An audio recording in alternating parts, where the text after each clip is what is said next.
Hello everyone, this is Mr. Science Mover, and today we'll be playing Rescue the Embassy Mission. This is a game on the NES, in which I actually hold the world record. This game is about infiltrating an embassy that has been taken over by terrorists. So you're going to take control of the soldiers whose job it is to enter the facility and take it back by killing all of the terrorists inside.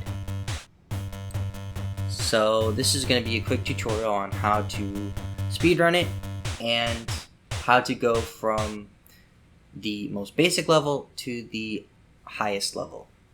So starting off, we're going to pick the easiest difficulty, Lieutenant, which will have an effect on some parts of the game and will make it more reliable later on. And we're going to pick Target, which the training mission does not give a time at the end, so that's not considered for any speedruns. But the Target mission is the first mission that will actually give you any time at the end. So we're going to pick Target because it has the fewest number of enemies that we'll have to kill in the building, and we'll go on from here. So the first thing you want to do is, with Mike, go straight out and walk left, and that will kill Mike right away. So the point of the first part of the game is that we want to get into the embassy, but we only need to get into the embassy with one person, and we have 3 people to go in with. So what we want to do in the speedrun is kill our first 2 as quickly as possible, and then get our 3rd person, who spawns the closest to the embassy, in. So we're going to come out and kill Steve as well. And then we are on to Jumbo, who is the one that we're going to be taking in with us. And we're just going to mash A to keep rolling there. So once we're in with Jumbo, that means we can go on to the next section of the game, which is the actual infiltration. So on this screen, you're going to want to, your cursor's already started on Jumbo, so you're going to want to hit down A to select Ron, and then right A to enter the building. This is the optimal position for the entry into the building so that you can start on the 3rd floor and make your way down to floor 1. So when you're here, you're going to want to rappel into the window. If you go down too far at once, then you're going to fall. So what you want to do is go sort of slowly. And if you don't go slowly, then that happens. So we're going to go on to our next person. In a real speed run, you'd reset here. But we're going to keep going. And once you get to the window, you press A and launch yourself in. And now here is the embassy itself. So there's a bunch of, as you can see on the bottom left, that's what you're going to be looking at for the entirety of the speedrun. So the whole rest of the screen doesn't matter at all. What you'll see on the right is the view of your character. This shows any hostages and any terrorists in the building that you're facing. You can see in the bottom left, that's the map. So all of the green dots are the terrorists you want to kill. You can see in the top left, there are 18 left, and we're on floor 3, so there are 4 left on this floor. There's also 1 hostage in blue, but we don't care about him at all. The goal of the game is to save the hostages. It's not the worst thing to kill a hostage. It just is extra time that you don't need to waste shooting. So what we're going to do is move into this hallway. And most of the time there will be at least 1 terrorist in this hallway here. So we're going to move from our starting window. And then we move left and down the long hallway. Then we'll kill anyone in this hallway. And then we'll move down here and finish off any remaining terrorists in these rooms, and then head down to the second floor. Now, one thing that is a bit annoying about this game is that if there's a terrorist in the room that you're looking at, all of the terrorist dots on the map will disappear. So that is another sign for you to shoot in front of you, but also it makes it very hard to plan ahead because it takes a while for the terrorist you shoot to die. So in order to see the dots again, you have to move into the next room. So you kind of have to plan ahead of time where you're going to move. So we're going to quickly kill this guy, move to the next room, and now this is where the dots will reappear. So as you can see, the terrorist spawn points are a little bit RNG.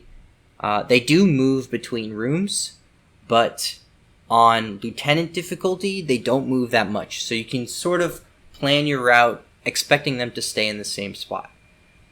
Usually for a setup like this, I would like to go to the left. We go down, kill this guy.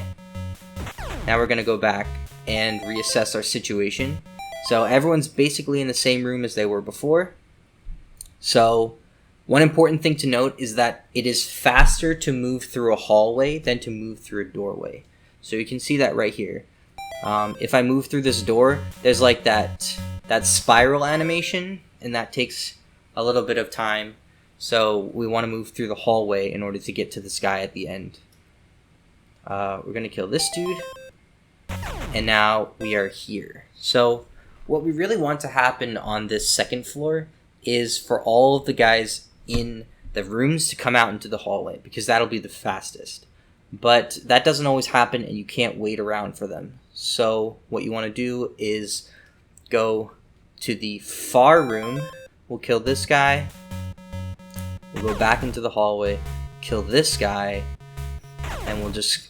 So now floor 2 is clear. We're going to go down to floor 1 and reassess the situation. So we've got a bunch of terrorists on our left. We've got some terrorists below us. Now this is an interesting situation because there are no terrorists on the bottom left. So what you're going to want to do in a normal run is you'll have to route in real time because all of the terrorists spawn in random rooms on the floor.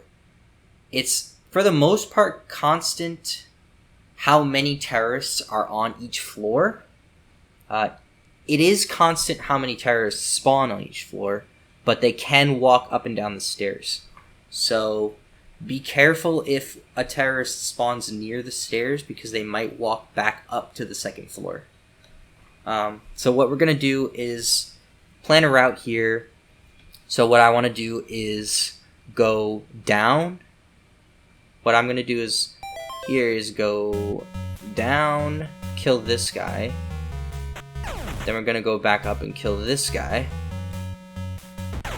And from here you can see someone walk into the hallway. We're going to kill these guys. One annoying thing about this game is that you can see what just happened there is that 2 terrorists were actually standing in the exact same spot. But you can only kill 1 terrorist standing in a spot at a time. So if you know ahead of time that there are 2 terrorists standing in the same spot, you can shoot, turn away, and then turn back and shoot him again. But what doesn't happen is that you can't tell if there's a second terrorist ahead of time unless you do the calculations in your head of how many are left in the top left and how many dots are on the screen. So you really want to keep track of all the dots on the screen. So you can see right now the remaining 2 are in the top left of the floor. So I'm just going to head over there now. And they're kind of moving around in this room. And once we kill the last one, that is time right there. So we'll see the time on our run. And this game is timed by in-game time. So this clear time at the end doesn't really matter. It's possible to get a longer clear time, but a lower real time. So make sure you have your timer running. So what we're going to do now is go through the more difficult setup for our run, which is running on Commander difficulty. So what Commander difficulty changes is two main things. The number of hostages, number of terrorists are the same, but the terrorists will move quicker. So the likelihood of them staying in the same spot as you move around is almost zero. So you're going to want to get really lucky to have them all cluster towards the same area so that you can kill them very fast. And the second minor difference is that we can have a better sequence of killing our soldiers at the beginning so that we can get into the embassy faster. So we're going to keep playing on target because that is still the minimum number of terrorists that we can fight. So what we're going to want to do is, with Mike, we're going to just spam down and we come out and die right away. So that already saves time over how we have to kill Mike the first round. So we're going to go with Steve.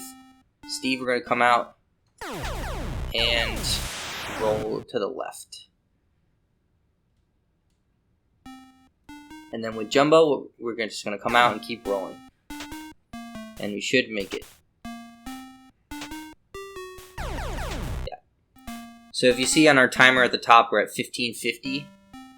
And if you go back and look at our previous time, we got into the embassy at 1548 in game time. So that saves about 2 to 3 seconds.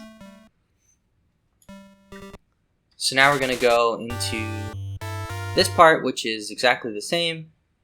We're just going to get into the embassy real quick here. And now we're going to notice right away. Let's examine our situation. So we have 4 people to kill on this floor, but we only see 3 dots. So what's likely happening is that there are 2 standing in the same position.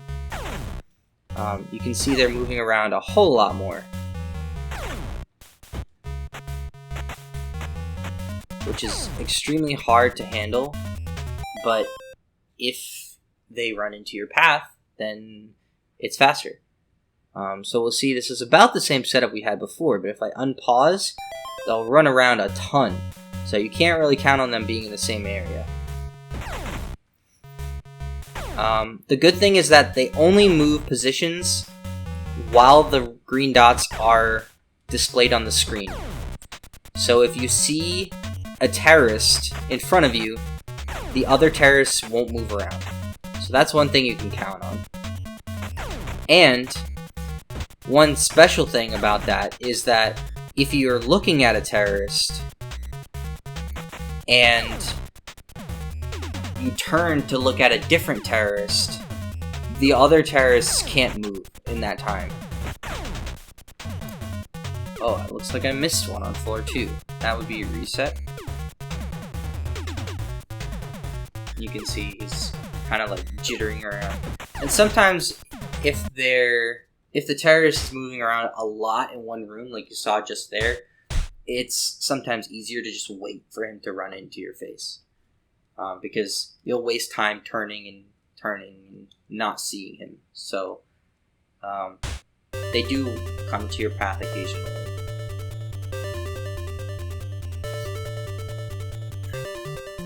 So that's basically the whole run.